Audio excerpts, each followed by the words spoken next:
गरीब साध साध सब नेक हैं, आप अपनी ठोरे। जो सतलोक ले जावेंगे वो साधु कोई और।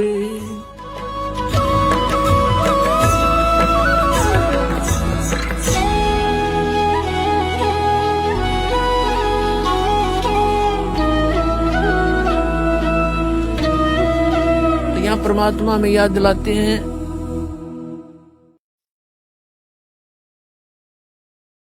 कि ये दम टूटे पिंडा फूटे हो लेखा दरगाह माही, जिसमें आपकी मृत्यु हो जाएगी। आपको पकड़कर यम के दूत जो भक्ति नहीं कर रहे हैं,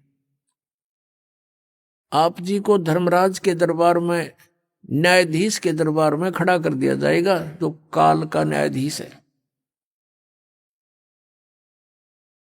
और वहां जाकर के आपसे पूछेंगे कि भाई निकाल क्या लाया गठड़ी में, दिखा तेरा परस, कितनी माया इकट्ठी करके लाया तू।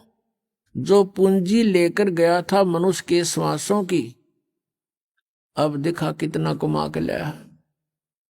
फिर ये नीचे को मुंह कर लेगा ऐसे। पुण्यात्मा, ये जब मनुष्य शरीर छूट जाता है उस समय इस प्राणी के साथ ऐसे बीतती है जैसे सौपन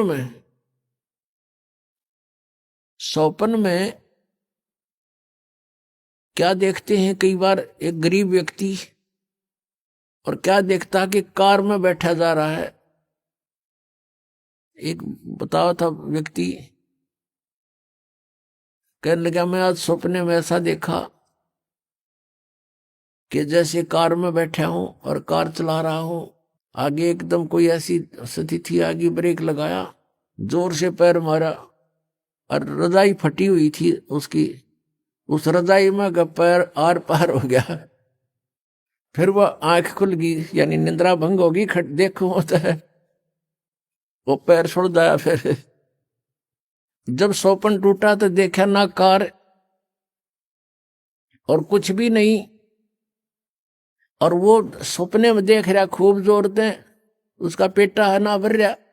तो कहते हैं आज जो सुविधाएं आपके पास है, और जिस समय ये आपकी शरीर छूट जाएगा उस समय आपका सपना सा टूटेगा, और यम के दूत बाजू पकड़ रहे होंगे, वो पाँव जरा होगा टूटी हुई रजाई में,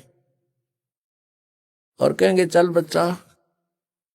अब उसका विश्वास सा नहीं बनता कि बेटा था, मेरी बेटी थी, कार थी, कोठी थी, कहाँ थी, चल अब बताएंगे तरीके थी। तो यहां बताते हैं कि ये सौपन जब टूट जाता है, जब इसका समझ में आवा है कुछ भी ना था, मैं तो वैसे ही दुखी हो रहा था कार में, कदे ब्रेक लाऊं था, कदे गियर बदलूं था, और था कुछ भी को नहीं। तो ये जो आज आप देख रहे हो, जब सपना टूटेगा, आपका मृत्यु होगी, आपको ऐसा लगेगा अरे के था, कौन सा बेटा, कहाँ बेटी, कहाँ कोठी, कुछ भी नहीं था। अब समझ लेना सपने के बाद आपको क्या प्राप्त होता है, याद रह जाती है वो। तो धर्मराज के दरबार में जाकर के इसको खड़ा कर दिया जाता है। फिर वो पूछता भाई निकाल, उसको तो मालूम तो होता है ये सारा।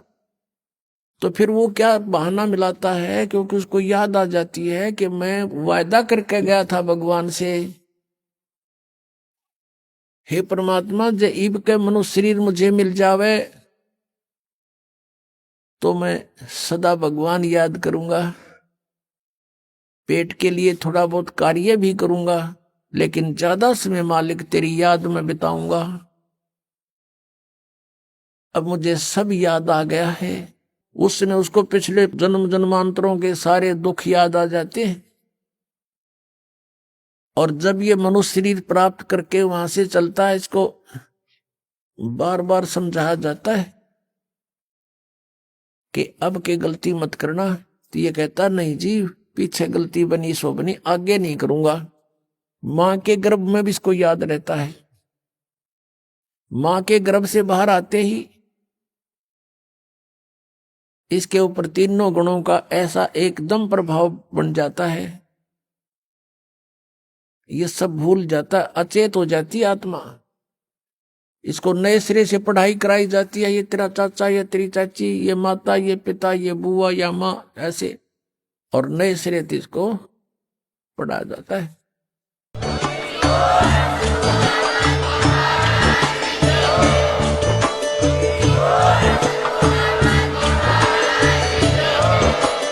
आप सुन रहे थे जगत गुरु तत्वदर्शी संत रामपाल जी महाराज जी के मंगल प्रवचन। अधिक जानकारी के लिए विजिट कीजिए हमारी वेबसाइट www.jagatgururampalji.org। संत रामपाल जी महाराज जी के शुभ आशीर्वाद से पूरे विश्व भर में 500 से भी ज्यादा नाम दीक्षा केंद्र हैं, जिन पर संत रामपाल जी महाराज जी द्वारा ऑनलाइन निशुल्क नाम दीक्षा दी जा रही है। अपने नजदीकी नाम दीक्षा केंद्र का पता करने के लिए संपर्क करें 8222880541।